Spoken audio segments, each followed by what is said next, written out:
Welcome, everyone. We are gathered here today to celebrate the relationship of Laura and Ryan, to be witnesses and to be supporters to their commitment that they share with one another. Family and friends, are you ready to party? Yes, I hope so. Tonight is a celebration. Laura and Ryan are making a declaration to each other. From here on out, they will not travel as two, but they will be forged into one. Let us rejoice with their excitement. Let us be excited for the journey that they are about to begin. Let us applaud their courage.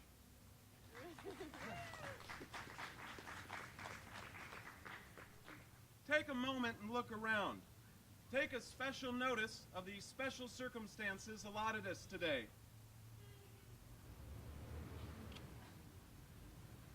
Together, we are a group of Laura and Ryan's most important people. They've brought us here to publicly recognize that we have all played a part in their love. With the Youngs from the Midwest and the Dimmerists from the East and everyone else from, well, wherever everyone else is from, consider this the only time that we will all be together. This is the very first family reunion.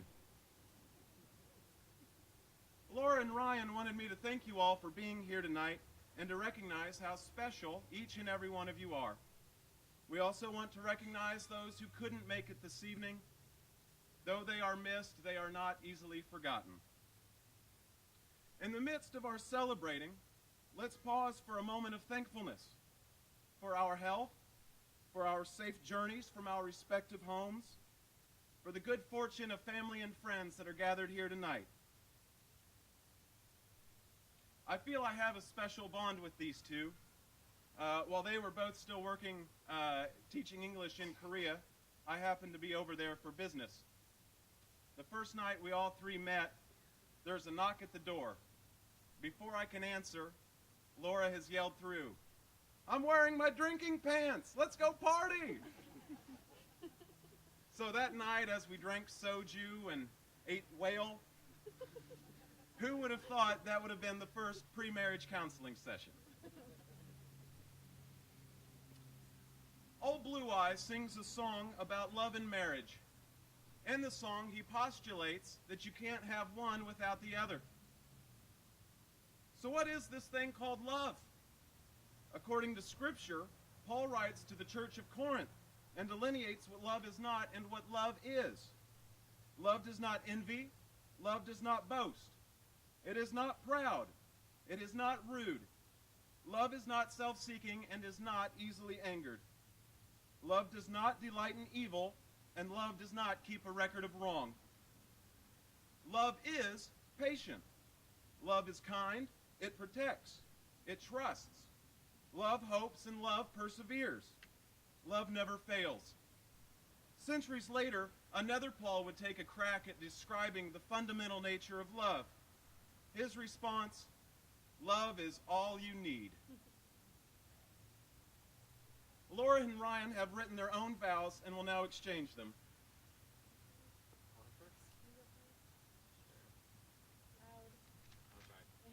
I'll try to be loud. I, Ryan, take you to be my wife, my partner in life, and my one love. More so, I choose you to be my best friend, and will cherish our friendship and love until the day I die. I promise to be with you through the ups and downs. When you cry, I will cry with you. When you laugh, I'll laugh with you. Sometimes I will laugh at you, but when I do, it's with love. No matter, I will always be by your side, and whenever anything comes up, I will not only be on your team beside you, but be there as your biggest supporter and your #1 fan. In South Korea, we immediately had a connection. The night that we stayed up until 6 in the morning on the roof, just talking about our passions and philosophies, I knew there would be a special bond between us. I was captivated by everything you had to say, and ended up falling not just for you, but your wit and opinions as well. As such, I promise to always respect you and your opinions, to listen deeply when you speak, and will constantly work to make our marriage a compromise of mutual ideologies between us. Even if I don't always agree with your opinions, as in Kevin Smith is actually a good filmmaker and Garden State's pretty much a classic. It's good. I promise to take you in sickness and health, to nourish you with my gentleness, to always get you that cup of water while I'm up. And I will never take you for granted. I promise to wait every word spoken in our relationship. All I ask in return is for your love and your trust, your caring, and your company for every superhero movie.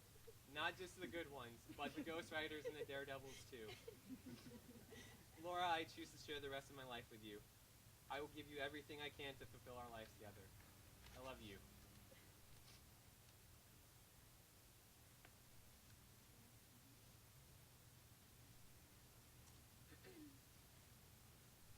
Sorry, I need a minute.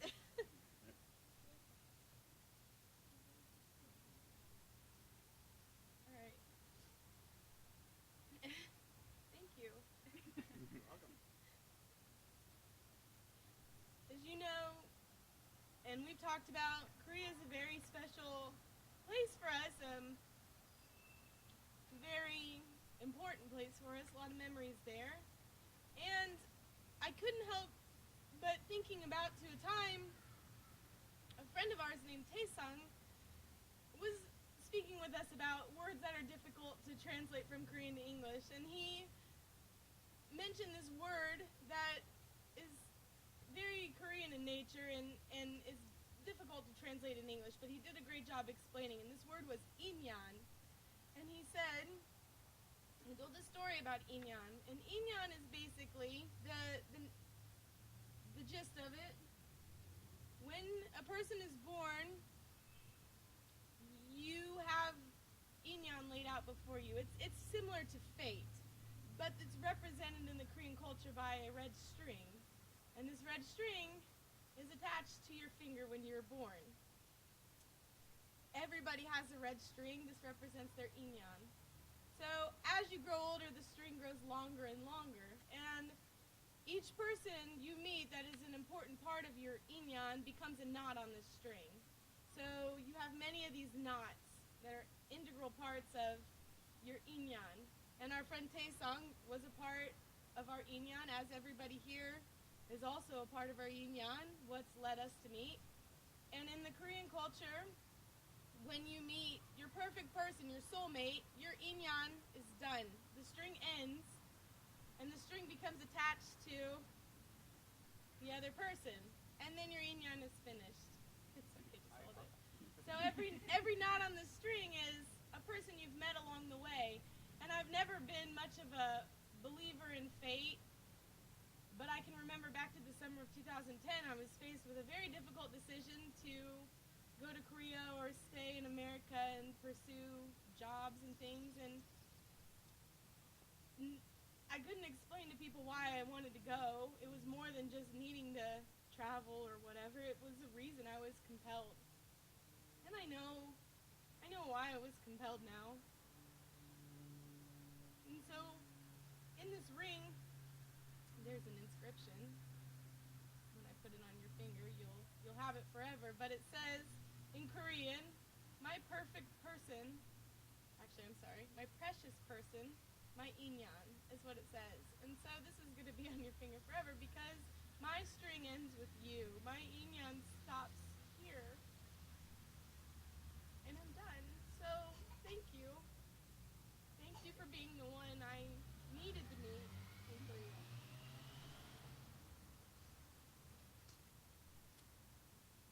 Lauren and Ryan will now exchange rings to symbolize their commitment.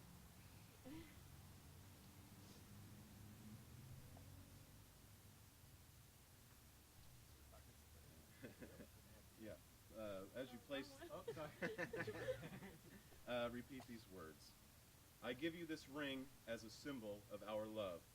I give you this ring as a symbol of our love For today and tomorrow, and for all the days to come. for today and tomorrow and all the days to come. Oh.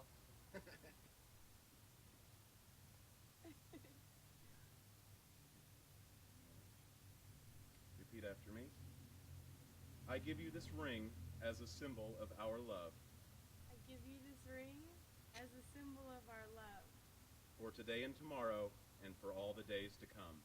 for today and tomorrow and for all the days to come.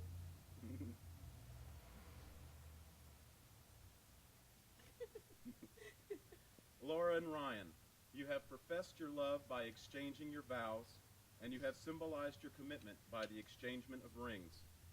With all of this, there's just one more question I need to ask each of you. Laura, do you take Ryan to be your husband, to love him as long as you both shall live? Ryan, do you take Laura to be your wife, to love her as long as you both shall live? Do. Family and friends, do you offer your support and love to Laura and Ryan as long as you shall all live? I do. All right. Kiss the bride.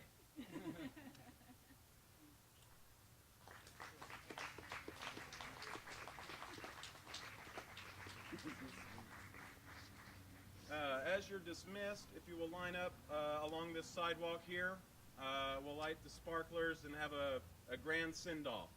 Is that Freddie Cavalier yet? Mr. and Mrs. Laura and Ryan, everyone. Oh, should I bow? I didn't bow. Bow.